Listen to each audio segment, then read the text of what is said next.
They were laughing at her. Not quiet laughs. Not shy smiles. Real laughs that filled the big school hall. Emily Carter stood on the stage holding a small trophy with shaking hands. Her eyes searched the crowd. She saw the same faces that once pointed at her. The same mouths that once said her dreams were stupid. Now those mouths were open in shock. The principal smiled and said, "The winner of the National Young Inventors Award is Emily Carter." The room went silent. Emily felt her heart beat fast. This was the moment they said would never happen. This was the dream they laughed at.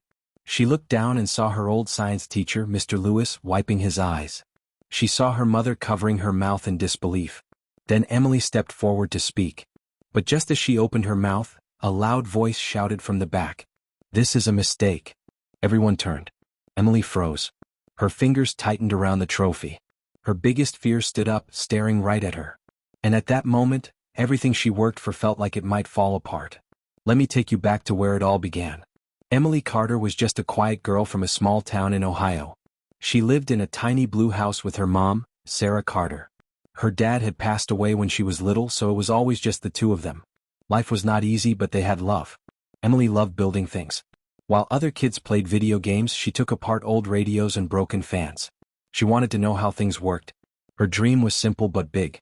She wanted to become an inventor and help people. At school, that dream made her different. One day in 5th grade, the teacher asked the class to share their future dreams. Kids raised their hands. "I want to be a basketball star," said Jason. "I want to be famous on TV," said Megan. Then Emily raised her hand. "I want to invent machines that can help sick people," she said softly.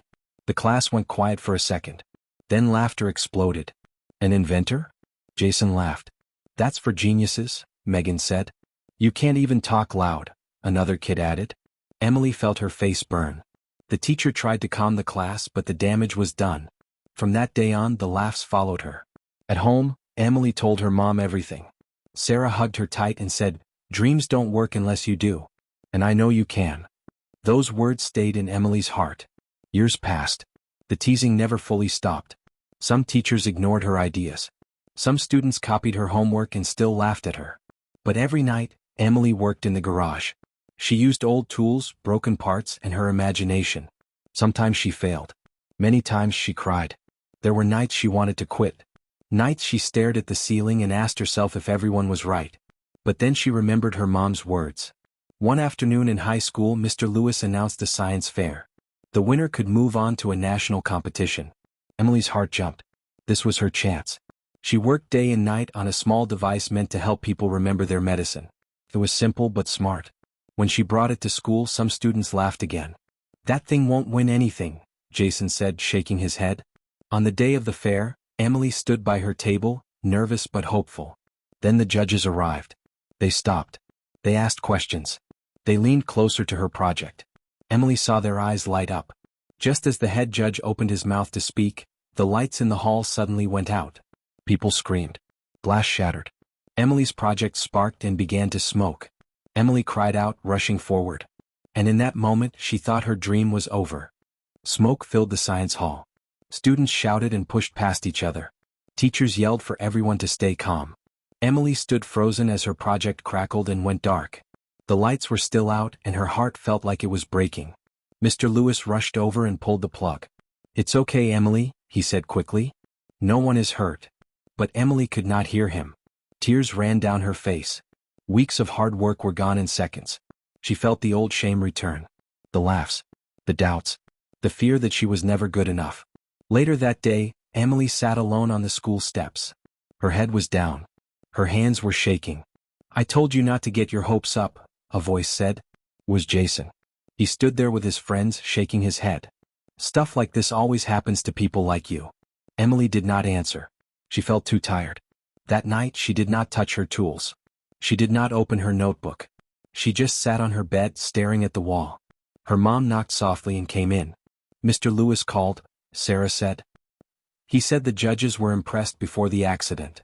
Emily laughed sadly. "Impressed doesn't matter. I failed." Sarah sat beside her and held her hand. "No, you didn't. You tried. And you're not done." Emily wanted to believe her, but fear was louder. The next day, Mr. Lewis asked Emily to stay after class. "I know what happened hurt," he said gently. But the judges asked to see your project again. They want you to fix it. Emily looked up. Really? Yes, he smiled. You still have a chance. Hope slowly returned. For weeks, Emily worked harder than ever. She fixed the problem, made the device safer, and tested it again and again. Her mom helped by bringing food late at night. Sometimes they laughed. Sometimes Emily cried. But she never stopped. Then the letter arrived. Emily opened it with shaking hands. She had been selected to attend the National Young Inventors Competition in Washington, D.C. Emily screamed with joy. Her mom hugged her so tight they almost fell over. But not everyone was happy. At school, whispers followed her. Some students said she only got in because of luck. Others said she would fail in front of everyone. Jason smiled when he heard the news. National stage, he said. You'll embarrass yourself. The competition day came fast. Emily stood in a huge hall filled with bright lights and smart kids from all over the country. Their projects were big and shiny. Some had teams. Some had sponsors. Emily stood alone. Her hands shook as judges moved closer. She remembered the laughter. She remembered the smoke. She took a deep breath and began to explain her invention. The judges listened carefully. They asked questions. Emily answered with calm confidence. For the first time she felt proud. That night, finalists were announced. Emily's name was not called. Her heart sank. She packed her bag slowly. Maybe this was as far as she could go. Maybe the others were right after all. Then a woman in a black suit rushed over. Emily Carter? She asked. Yes, Emily said quietly. There's been a change, the woman said. One project was disqualified. You're moving to the final round tomorrow. Emily froze. Tomorrow would decide everything. The next day, the final event was held on a big stage with cameras, reporters, and a live audience. Emily felt sick with fear. She looked out and saw people staring, judging, waiting. She began her presentation. Halfway through, her device suddenly stopped working. The screen went black. A gasp filled the room. Emily's breath caught in her chest. Her worst nightmare was happening again. And this time the whole country was watching. The screen stayed black. Emily's hands froze in the air. The room felt too quiet. She could hear her own breathing. Cameras pointed at her. Judges leaned forward. Somewhere in the crowd, someone whispered. Emily closed her eyes. For 1 second she wanted to run. She wanted to cry. She wanted to disappear. This was the moment she feared her whole life. The moment where people would laugh again and say, "We told you so." Then she remembered her mom's voice. Dreams don't work unless you do. Emily opened her eyes. I'm sorry, she said clearly into the microphone. Technology fails sometimes.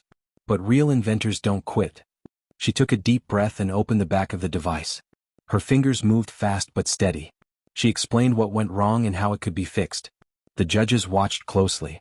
The crowd went silent. Then the screen lit up. The device beeped softly. It worked. A loud gasp filled the hall. Then clapping started. Slow at first. Then louder. Then the whole room stood up. Emily felt tears fall down her face, but she smiled. She finished her presentation strong. She spoke about helping sick people, about never giving up, about believing in your ideas even when others don't. When she finished, the judges nodded with respect. Later that night, everyone gathered for the final announcement. Emily stood in the line of finalists. Her hands shook again, but this time it was different. No matter what happened, she knew she had done her best. The head judge stepped forward. The winner of the National Young Inventors Award, he said, is Emily Carter.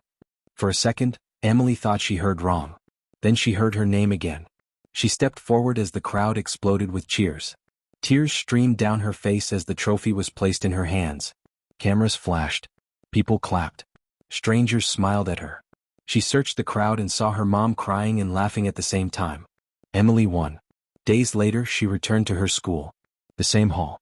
The same stage. But everything felt different. When the principal called her name, the students stood up.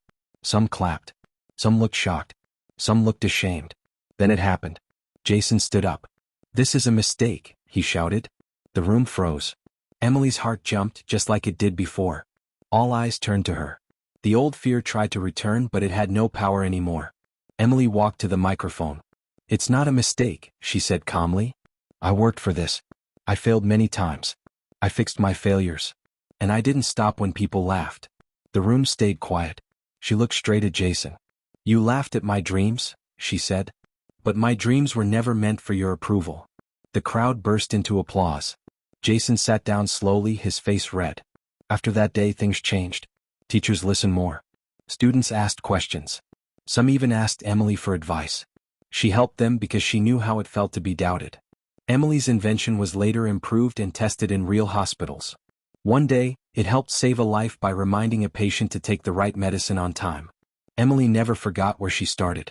She never forgot the laughs, the pain, or the fear. But most of all, she never forgot that believing in herself changed everything. They laughed at her dreams. Then she proved them wrong.